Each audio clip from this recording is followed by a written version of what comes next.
So, Chris, here we are. Very, very pleasant restaurant. Yeah. Pleasant evening. Well, there are two tables occupied, and it's been pretty much empty all night.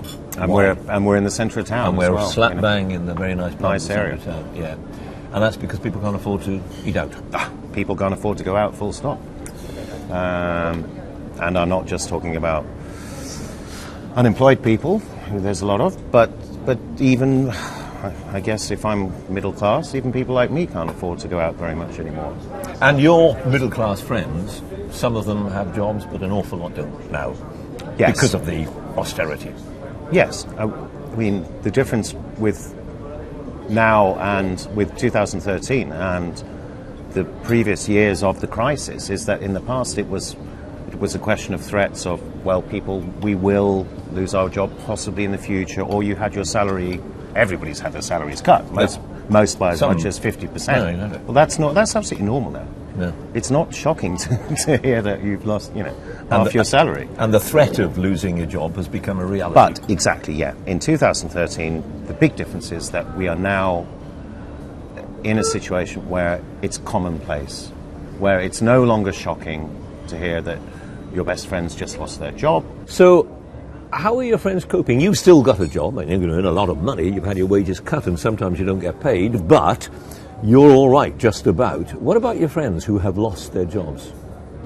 I was speaking to a friend of mine recently who's been unemployed now for 2 years, desperately trying to find any work that she can do. I mean, she was a web designer. She's a wonderful, talented person.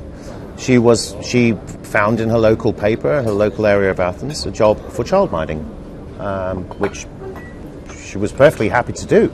Rang up the lady, and learned that it would be paying €2 an hour. So we're seeing the destruction, in a way, of the middle class of Athens. It's almost a way of life is going now, because people are losing.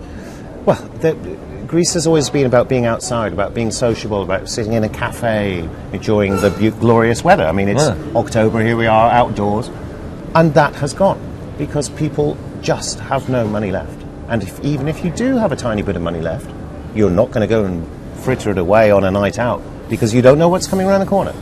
How much longer can it go on like this? I don't think people have much choice. You mean you'll adapt to it? I think people are already adapting and have been adapting a lot. It could be a lot worse, couldn't it? I mean, in my lifetime, we've seen a Nazi occupation, we've seen a civil war, we've seen dictatorship, and a lot of people said society is going to break down under this pressure in Greece, and we're going to return to those really bad old days. In a way, that is happening because we have Golden Dawn. Now, it may be slightly a proxy war, but everything you just mentioned, the fascism, the violence, that is happening with Golden Dawn. Are you scared? I think Greek society is strong enough to cope, and I'm not sure that people in Britain would be able to cope with the levels of poverty, the levels of unemployment, and general fear and depression. I think if this happened in Britain, it would be a very different story. But Greece is such a homogenous, old-fashioned place where family comes first. Family units still exist. You rely on each other. Yeah, and there's always support. Let's hope you're right.